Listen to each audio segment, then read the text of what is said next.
Hello friends, നൗഫലാണ്. നമ്മളിന്നിപ്പോൾ പോകുന്ന rose മലയിലോട്ടാണ് കേട്ടോ. അതിമനോഹരമായ റോസ് മല ഗ്രാമത്തിലോട്ടാണ് നമ്മുടെ യാത്ര. അപ്പം നിങ്ങൾക്ക് കാണാം, റോഡ് വളരെ മോശമാണ്. അപ്പം കഴിവതും നല്ല ഹൈറ്റുള്ള ഗ്രൗണ്ട് ക്ലിയറൻസ് ഉള്ള വണ്ടികളിൽ വരാൻ നോക്കുക, അല്ലെന്നുണ്ടെങ്കിൽ ബൈക്കിൽ.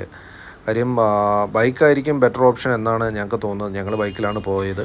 ഇത് നമ്മുടെ തെമ്മല എക്കോ ടൂറിസത്തിൻ്റെ ഒരു ഭാഗമാണ് കേട്ടോ. എന്ന് വെച്ച് കഴിഞ്ഞാൽ ശിന്തുരുണി വനത്തിനുള്ളിൽ സ്ഥിതി ചെയ്യുന്ന ഒരു ഗ്രാമമാണ് റോസ്മല. ഒരു വൺ ഡേ ട്രിപ്പൊക്കെ പ്ലാൻ ചെയ്യുന്നവർക്ക് വന്നു പോകാൻ പറ്റിയ ഒരു സുന്ദരമായ ഒരു സ്ഥലമാണ്. കാടിനെയും കാടിൻ്റെ ഭംഗിയും ഇഷ്ടപ്പെടുന്നവർക്ക് പറ്റിയ ഒരു സ്ഥലം. പോകുന്ന വഴിക്കെല്ലാം നമുക്ക് ചെറിയ ചെറിയ ചപ്പാത്തുകൾ കാണാം. ഇതിപ്പം മഴ സമയം അല്ലാത്തതുകൊണ്ടാണ് വെള്ളം കുറവുള്ളത്.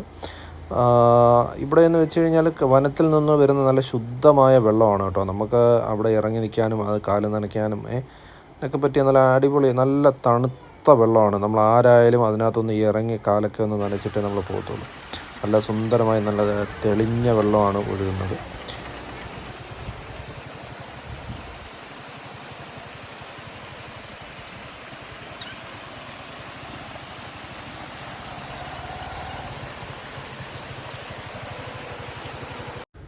നമ്മുടെ റോഡെന്ന് വെച്ച് കഴിഞ്ഞാൽ തീരെ ഇടുങ്ങിയ റോഡാണ് കേട്ടോ. അപ്പോൾ നമ്മൾ പോകുമ്പോൾ ശ്രദ്ധിച്ച് പോകണം.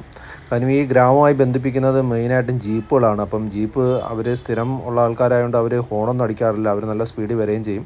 അപ്പോൾ അത് ശ്രദ്ധിച്ച് വേണം വരാൻ. അതുപോലെ തന്നെ നമ്മൾ ഈ റൂട്ടിൽ പോകുമ്പോഴത്തേനും നമുക്ക് മെയിനായിട്ട് ഒരു ഡൈവേഷൻ കാണാം, രാജാക്കൂപ്പ് എന്ന് പറഞ്ഞ ഡൈവേഷൻ. അപ്പം കഴിവതും ആ റൂട്ടിൽ കൂടെ ആരും പോകാതിരിക്കുക. കാര്യം എന്ന് വെച്ചാൽ അതൊരു ഫോറസ്റ്റിൻ്റെ ഒരു ഏരിയ. 5000 രൂപയാണ് അവരവിടെ ഫൈനായിട്ട് എഴുതി വെച്ചിരിക്കുന്നത്. അപ്പം കഴിവതും വരുന്നവർ ആ ഒരു ഡൈവേഷൻ എടുക്കാതിരിക്കുക. വ്യൂ പോയിൻ്റ് എന്നുള്ള ഡൈവേഷനിൽ കൂടെ സ്ട്രെയിറ്റ് വരുന്നതായിരിക്കും നല്ലത്. പിന്നെ ഈ രാജാത്തോട്ടത്തിൽ നമുക്ക് പരിചയമുള്ള ആരെങ്കിലും ഉണ്ടെങ്കിൽ നമുക്ക് പോകാം. അവിടെ പോയി കഴിഞ്ഞാൽ ഏകദേശം നമുക്ക് 1 കിലോമീറ്റർ പുറം ട്രക്കിങ്ങും കാര്യങ്ങളൊക്കെ ചെയ്യാം. പക്ഷേ അതിന് നമുക്ക് പരിചയമുള്ള ആരെങ്കിലും ആ ഒരു ഏരിയയിൽ ഉണ്ടായിരിക്കണം. അപ്പം കഴിവതും റിസ്ക് എടുക്കാതിരിക്കുക. അവിടുന്ന് സ്ട്രെയിറ്റ് വരുമ്പോൾ നമുക്കൊരു ചെക്ക് പോയിൻ്റ് കാണാം, ഫോറസ്റ്റിൻ്റെ ഒരു ചെക്ക് പോയിൻ്റ്. അപ്പോൾ അതെല്ലാം ക്രോസ് ചെയ്ത് വരുമ്പോഴത്തേനും നമുക്ക് നമ്മുടെ വ്യൂ പോയിൻറ്റിലോട്ട് പോകാനുള്ള ആ ഒരു ഡൈവേഷൻ കിട്ടും. കുറച്ച് മോശമാണ് ഈ റോഡ്. അപ്പോൾ ഈ റോഡിൽ കൂടെ കാറൊക്കെ കയറി വരാൻ കുറച്ച് ബുദ്ധിമുട്ടാണ്. അപ്പോൾ ഇത് കയറി വരുമ്പോഴത്തേനും നമുക്കൊരു പാർക്കിംഗ് ഗ്രൗണ്ട് കിട്ടും. അവിടെ തന്നെയാണ് ടിക്കറ്റ് കൗണ്ടറും വരുന്നത്. അപ്പം നമുക്ക് ഒരാൾക്ക് വരുന്ന ചാർജ് എന്ന് വെച്ച് കഴിഞ്ഞാൽ 84 രൂപയാണ് ടിക്കറ്റ് ചാർജ് വരുന്നത്. ടിക്കറ്റ് കൗണ്ടറിൻ്റെ അവിടെ തന്നെ ഒരു ഷോപ്പുണ്ട്. അപ്പോൾ നമുക്ക് വെള്ളമോ സ്നാക്സോ അങ്ങനെ എന്തെങ്കിലും വേണമെന്നുണ്ടെങ്കിൽ നമ്മൾ അവിടുന്ന് പർച്ചേസ് ചെയ്യണം. കാര്യം മുകളിൽ പോയി കഴിഞ്ഞാൽ നമുക്ക് വേറൊന്നും കിട്ടില്ല. പിന്നെ നമുക്ക് ഇവിടെ നിന്നൊരു 100 മീറ്റർ ഒരു ട്രക്കിംഗ് വരുന്നുണ്ട്. ചെറിയൊരു ട്രക്കിംഗ് ആണ്. അതേപോലെ വലിയ ബുദ്ധിമുട്ടൊന്നുമില്ല നമുക്ക് കയറി പോകാൻ വേണ്ടി.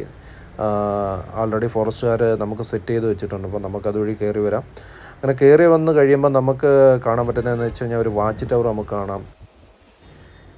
ഇവിടെ നമുക്ക് കിട്ടുന്ന ആ വ്യൂ ഉണ്ടല്ലോ, ഒരു അന്യായ വ്യൂ തന്നെയാണ്. ആ വനത്തിൻ്റെ ആ തെമ്മല റിസർവോയറിൻ്റെ ആ ഒരു പോർഷനാണെന്ന് തോന്നുന്നു. കറക്റ്റ് എനിക്കും അറിയില്ല. എന്നിരുന്നാലും അതിമനോഹരമാണ്. എന്ന് വെച്ച് കഴിഞ്ഞാൽ നമുക്ക് അവിടുന്ന് ആ ഒരു ഫീലെന്ന് പറഞ്ഞാൽ പറഞ്ഞറിയിക്കാൻ പറ്റില്ല. അമ്മാതിരി കാറ്റും ആ തണുപ്പും ആ ഒരു ഇതും എല്ലാം നമുക്ക് കാണാം. നല്ല സുന്ദരമായ ഒരു ഞങ്ങൾ കുറേ നേരം നമ്മളിവിടെ സ്പെൻഡ് ചെയ്തുകൊണ്ടുണ്ടായിരുന്നു.